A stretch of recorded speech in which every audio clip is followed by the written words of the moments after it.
में जल्दी आए, उस पापी को समाप्त करें। सो कहा भैया बस संत जिस काम को चालें तो भगवान फिर विलम्ब थोड़ी करते हैं। संत एक बार चाह लें अपने हृदय में कि यह काम करो ठाकुर जी, हाल कर देते हैं। अक्रूर जी को गए, कृष्ण बलराम को लेके आए,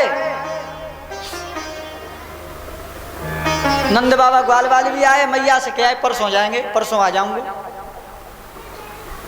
यमुना में स्नान किया है, प्रणाम किया, मथुरा में छोड़ दिया। नंद बाबा से आज्ञा लेके ग्वालों के साथ में भगवान ने मथुरा की नगरियों को निहारा है। क्यों जन्म हुआ था, जन्म के बाद में मथुरा कहाँ है, तब से अब आए हैं तो अपनी जन्मभूमि को तो देखने का मन सबका होता है। मानो प्रभु अपनी जन्मभूमि को देख रहे हैं। और मथुरा की रहने वाली जो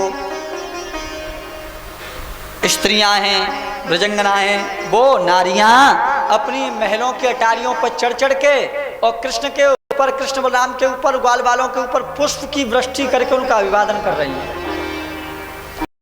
लिख रहे हैं प्रसादाद शकरारुणा प्रत्युत फुल्ल मुखाम्बुजा अभ्यवर्षण सौमन प्रमतावल केशवौ। बड़ा सुंदर हो रहा है स्वागत।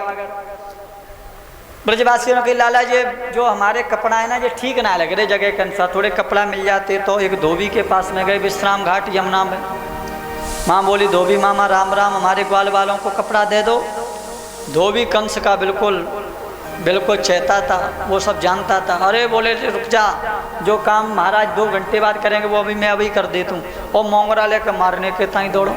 भगवान ने कहा हम तो मामा मामा कह रहे हैं, मैं मारने के लिए दौड़ रहे हैं। एक गुस्सा मारा, एक गुस्से में प्राण पकड़े हुए गए, एक मरा, सब भाग गए, कपड़ा छोड़ गए वहीं। भगवान ने कह दिया पहनो कपड़ा। ब्रजवासियों ने पहन लिए। अब राक्षसन के कपड़ा पहन लिए ग्वालों ने, तो ग्वाल वाल तो हल्के दुबले पतले थे बेचारे, तो वो झाड़ू सी लगती जाए इन कपड़ाओं को पहन कर। बोले रे लाला जी तो और बुरो है गयो। क्या बुरो है गयो? अरे बोले ये कपड़ा तो मगैनू जैसे लग रहे हैं, जैसे मांग के पहन लिए जाते हैं। कई लोग बारात में जो जावे हो, जो ज़्यादा गुस्सा है जाए हल्दी फल्दी लगने पर, तो समझ लो कि वो कपड़ा निश्चित रूप से किसी के मांग के पहन के आया है। वो कह रहा है मुझे सुबह ही लौटाने, हल्दी लग गई है, क्या दिखाऊंगा, क्या कहूँगा उससे। मगैनू कपड़ा लाला इनकी फिटिंग आ जाती तो एक दर्जी के पास में भगवान कहें, उसने कपड़ाओं की फिटिंग कर दी है। और उसके बाद बोले लाला कपड़ा भी है गए, अब एक माला भी आ जाती है। जब ब्रजवासियों के शौक की बात कह रहा हूँ मैं, असली ब्रजवासी ये सब सेवन जरूर करेगा। एक तो सुंदर कपड़ा पहनने का वो शौक ही रहता है ब्रजवासी। हाँ जिन आएंगे कोट पैंट का वो ना है, सूती कपड़ा, सूती सुंदर स्वच्छ। हाँ ये ब्रजवासी की पहचान पक्की, सुंदर कपड़ा। और उसके बाद में कहीं ना कहीं कोई माला वाला जरूर पहने को। हाँ और चंदन जरूर मस्तक पे लगावे को। बोले माला भी है गई। एक सुदामा माली के घर पे भगवान गए, उसने मालाओं की सेवा करी। बोले अब चंदन बचो, तो चंदन बोले कुब्जा मैया से चंदन ले लेंगे। कुब्जा मैया से चंदन लगवा लिया, है गए श्रृंगार करते हुए और पूरी मथुरा नगरी को देखते हुए और रंगमंच में यानी यज्ञशाला में भगवान प्रवेश कर गए हैं। जिस यज्ञशाला में धनुष रखा था कृष्ण को मारने के लिए, बलराम को मारने के लिए, कुबलिया पीड़ नाम का हाथी लगा रखा था। 10,000 हाथियों का बल था अकेले में, और उसको ऊपर से छना और रखी थी तो और मतवाला हो रहा था हाथी। बोले जैसे कृष्ण बलराम प्रवेश करें और गेट ही पे करो, और वहाँ से भी यदि बच जाएं तो फिर हम बैठे हैं मुष्टिक चारण जैसे सब बैठे रहो। सब तैयार लगे और सबसे ऊंचो बनो कंस महाराज को आसन ऐसे बैठे हैं। बैंड बाजे भी आए हैं, बाजे वाले भी आए हैं। बाजे जरूर बाजे बजाने आते हैं, यदि बाजे ना बजे तो फिर काय के बाजे बजे, लोग कहते हैं। हमारे भी बाजे बजवाने वाले हैं हम लोग, लगता है पीछे पड़े ही गए। अब तो बाजे बजवा के ही छोड़ेंगे।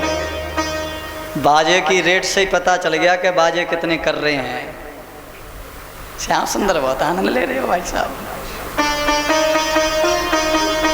चल तू तो रसगुल्ला मिले ही जाएगा, तू क्या चिंता कर रहे हो। है भक्त वत्सल भगवान की कुबलिया पीड़ नाम का हाथी जो है प्रवेश कर लड़ने लग गया है, भगवान ने इसका भी वध किया और अखाड़े में भगवान प्रवेश कर गए हैं। चारों मुष्टिकार पहलवानों का भगवान ने उद्धार करते हुए और सबके देखते देखते भगवान कंस के सिंहासन के सामने छलांग लगा के पहुंच गए। अब कंस को साक्षात कृष्ण जो है काल के रूप में दिख रहे हैं। प्रभु इसके बालों को पकड़ा, इसको घसीटा, नीचे फेंक दिया। जब बालों को पकड़ा तो रोने लगा, अरे कन्हैया मैं तो तेरा मामा हूँ, मामा तू मेरो भानेज है, भांजे, मामा को भांजो मारे का। भगवान ने कहा, वाह मामा जी, आपको याद है कि आप मेरे मामा जी, मैं आपका भानेज हूँ। उस दिन कहाँ चला गया था ये रिश्ता, जिस दिन आपने मेरी मैया के ऐसे केस पकड़ कर खींचे थे। मेरी माँ के ऐसे केस पकड़ के खींचे थे, कहाँ चला गया था वो? उस दिन याद नहीं थी ये आपकी बहन है, लेकिन आज आप पर विपदा पड़ी है तो आज आपको संबंध याद आए, क्योंकि संबंधों को व्यक्ति दुख में ही याद करता है, सुख में तो संबंध करे। संबंधों तो कचूमर समझ रहे हैं आजकल लोग, ऐसे चुटकियों में तोड़ देते हैं संबंधों को। अरे हमारे सनातन धर्म में एक जन्म का संबंध नहीं होता, 7 जन्म का संबंध होता है।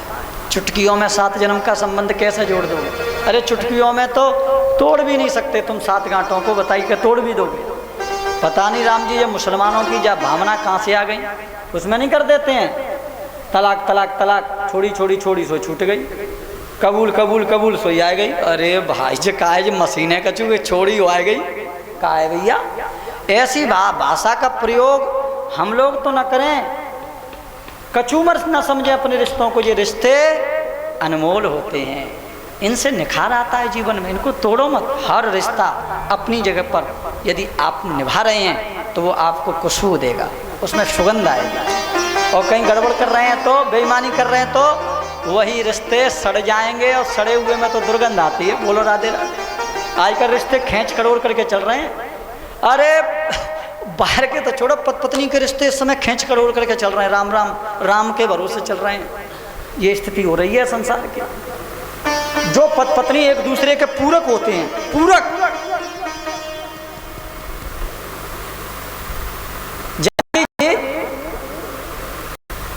ने देखा जब केवट ने नाप पार कराई प्रभु की, तो प्रभु सोच ही रहे थे, जाने नाई इनका कभी माजियों का कुछ रखना नहीं चाहिए, इनका तुरंत देना चाहिए इनकी सेवा का। अब मेरे पास में कचूना में तो तापसी वेश में आऊँ, मैं जाको नाव उतराई गंगा उतरवाई, कहा देंगे भैया? मन ही में सोच रहे थे। इतने में जानकी जी मन की बात को समझ गए और अपनी अंगूठी निकाली, उतार के दे दी। काय को संकोच कर रहे हो, मेरे रहते हुए ये अंगूठी दे दो। ये है पत पत्नी, इसे कहते हैं पत पत्नी। कितना जुड़ाव होना चाहिए हृदय का। अब राम के भरोसे चल रहे हैं, कोर्ट कचहरियों के भरोसे चल रहे हैं, नोटों के भरोसे चल रहे हैं रिश्ते। बताओ, अरे राम राम। कंस जैसी स्थिति हो रही है आज, कंस को वो रिश्ते सब याद आ रहे हैं। जाके फटी न पैर बिमाई, सो का जाने पीर पराई। जिसने कभी दर्द सहा ही नहीं, दुख देखा ही नहीं, गरीबी देखी नहीं, अभाव देखा ही नहीं, वो तो उड़ेगा, वो तो हवाई फायरी करेगा।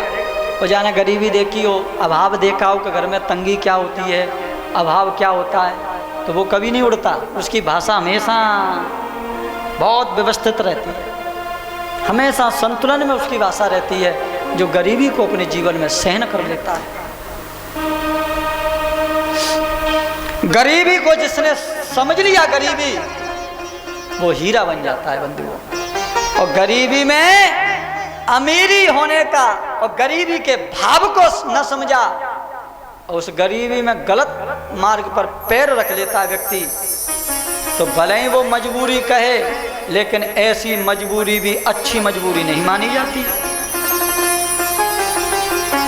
जो लोग कहे ना कि हमारी मजबूरी थी सर, तो हमने ऐसा कर दिया। गरीबी को आप गरीबी समझ लीजिए।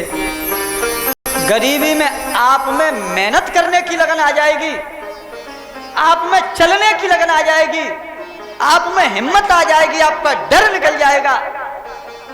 और इस प्रकार से आपने शिक्षा गरीबी में ले ली तो अमीरी तुम्हारे कदमों को चूमेगी। बोलो जय श्री कृष्ण। वो दिन दूर नहीं होगा जब अमीरी भी आपके पास में हो जाएगी। भगवान ने इसके ऊपर बड़बड़ा रहा था, कूद कर इसका वध कर दिया। बोले दुष्ट गंधर्व भगवान की।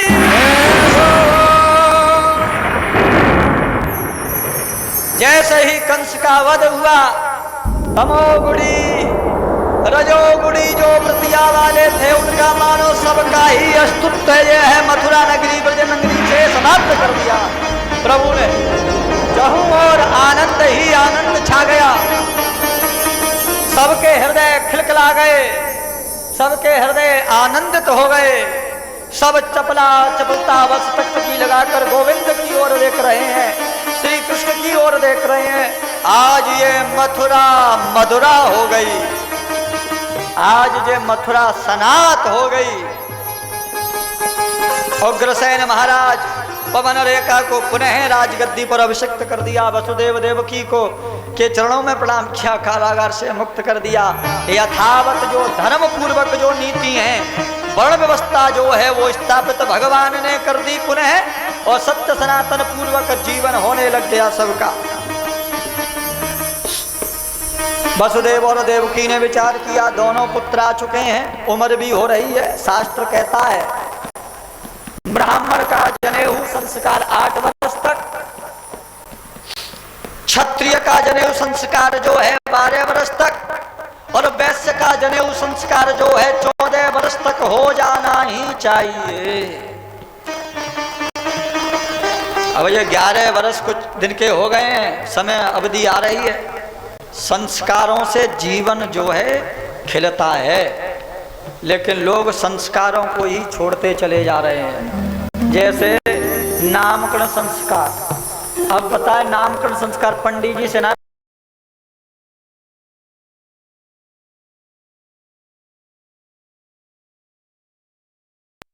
से मॉडल नाम बताइए, ये सर्च मारते हैं लोग, बताइए बेकार कर्ण है, वो कोई नाम पामना है बाको, तो वो भी नामकरण संस्कार है। उनमें हाँ एक संस्कार सबको अच्छा लगता है, वो है विवाह संस्कार, उसे पूरी विधि से करना चाहता है। हाँ उसमें उसकी तन्मयता इतनी ज्यादा रहती है, संस्कार में कमी रह जाए। कोई जलइयों चाहे फूकियों चाहे गाड़ियों कचुबाई चिंता ना है। ऐसी खोज नहीं कर रहा कि हमारे मरने के बाद में कोई हमारा नाम लेगा कि नहीं लेगा, कुछ ऐसा करके चला जाए कि मरने के बाद में ही कुछ कहे कि हाँ चलो यार ये उसने ऐसा कर दिया, बढ़िया किया, चलो ये उसने कर दिया, ऐसे ही और ध्यान ना है। एक विवाह संस्कार बढ़िया से आ जाए बस। तुम कराओ तो कराओ, नहीं तो कोर्ट बैठा है, तो कोर्ट में फट कर लेते हैं लोग, है ले एगो संस्कार बढ़िया।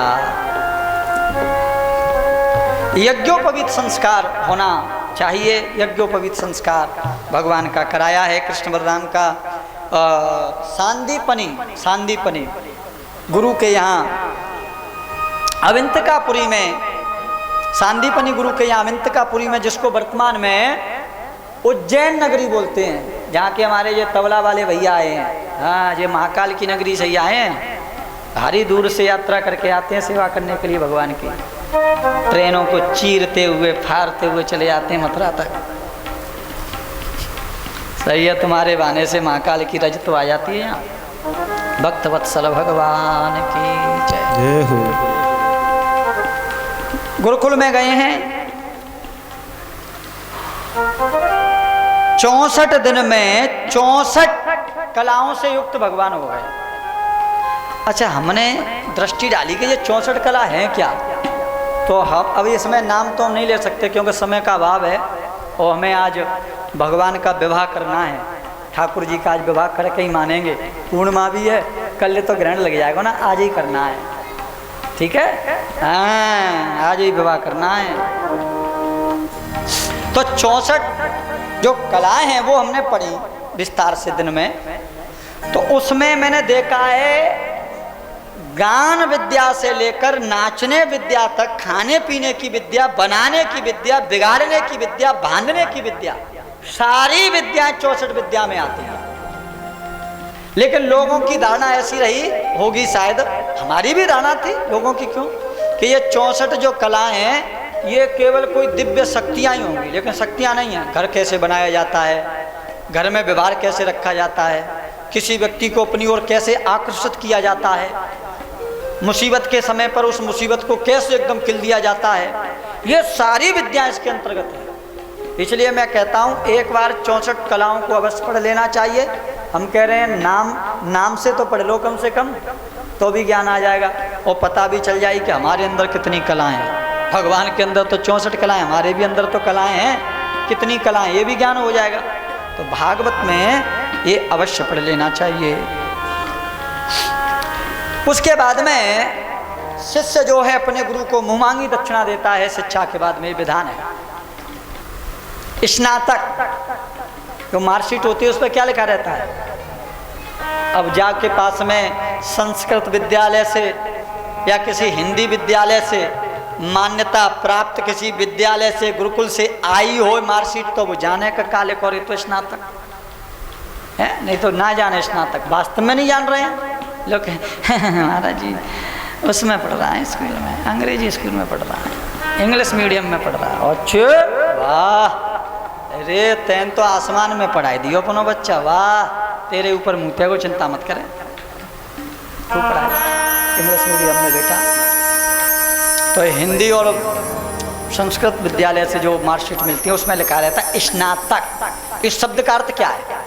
इस शब्द का अर्थ है जब गुरुकुल में जब विद्या की अवधि पूर्ण हो जाती थी और गुरु हर क्षेत्र में ये कंप्लीट कर लेता था, शिष्य को कहा ये परिपक्व हो गया, तो गुरु के द्वारा उस शिष्य का अभिषेक करते, गुरु स्वयं अभिषेक करते हैं उस शिष्य का, और अभिषेक करके उसका बढ़िया विधिवत पूजन आदि करके और फिर उसका स्नातक माने स्नान कराते हैं उसको, गुरु स्वयं स्नान कराता है। और गुरु ये कहता है कि ये मेरा शिष्य स्नातक हो गया, इसको ज्ञान हो गया, अब ये हर क्षेत्र में हर कार्य में कर सकता है, इसे कहते हैं स्नातक। तो उसके बाद में जब गुरुजी स्नातक कर देते हैं, ये अभिषेक हो जाता है, तो शिष्य मुंह मांगी दक्षिणा शिष्य गुरु को देता है, ये विधान है। भगवान ने पूछी प्रभु दक्षिणा, अरे बोले तुमसे कहा दक्षिणा मांगू, कल परसों में ही तुम्हारा गुरु पुत्र जो है वो समुद्र में डूब के पता नहीं क्या हो गया, तुम्हारी गुरु माँ जो है रात दिन से रो रही है, तुम उस पुत्र को ला दो, तुम्हारी दक्षिणा यही है जाएगी। भगवान गए समुद्र के पास, है समुद्र कहाँ है, कहाँ छुपा रखा है हमारे गुरु पुत्र को? समुद्र ने हाथ जोड़ के कहा, हे प्रभु मेरे अंदर एक शंकासुर रहता है अंदर, उसने इस बालक को छुपा रखा हो, आप उन्हीं से बात करें। भगवान गए हैं, शंकासुर को मारा, लेकिन उसके पेट में भी बालक नहीं था। फिर भगवान ने देखा, कहाँ गए? बोले बालक चला गया यमपुरी को।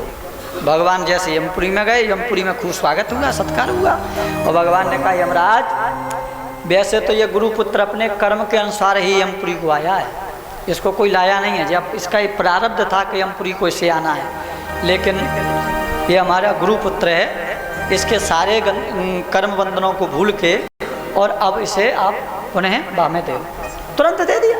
भाई भगवान आदेश करें फिर क्या मतलब, फिर कुछ रहता ही नहीं बोलने के लिए। गुरुपुत्र को देकर और भूर भूर दसों दिशाओं में तेरी कीर्ति फैलेगी कन्हैया, ऐसा आशीर्वाद गुरु से लेकर पुनः प्रभु लौटे। उद्धव आदि से भगवान का मिलन हो गया है।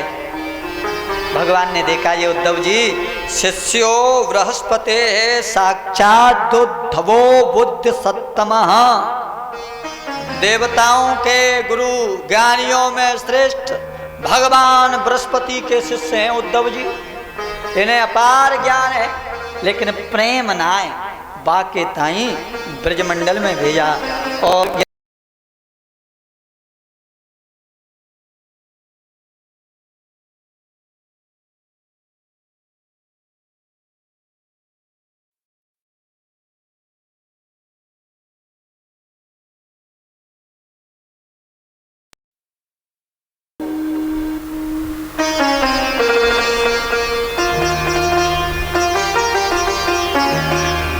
हाथ उठाकर क्या बोले उद्धव जी महाराज, ये ज्ञानी बोल रहा है ब्रज में, हे नाथ हे रमानाथ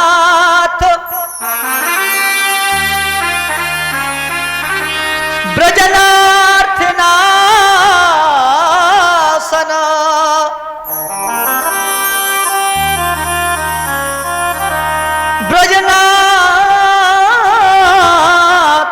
ब्रजनाथार्थिनाशन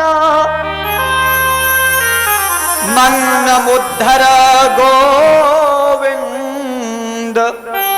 गोकुलम ब्रजनाणवा।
श्री राधे राधे। छाती ठोकते गाओ कीर्तन, छाती ठोकते हैं छाती भैया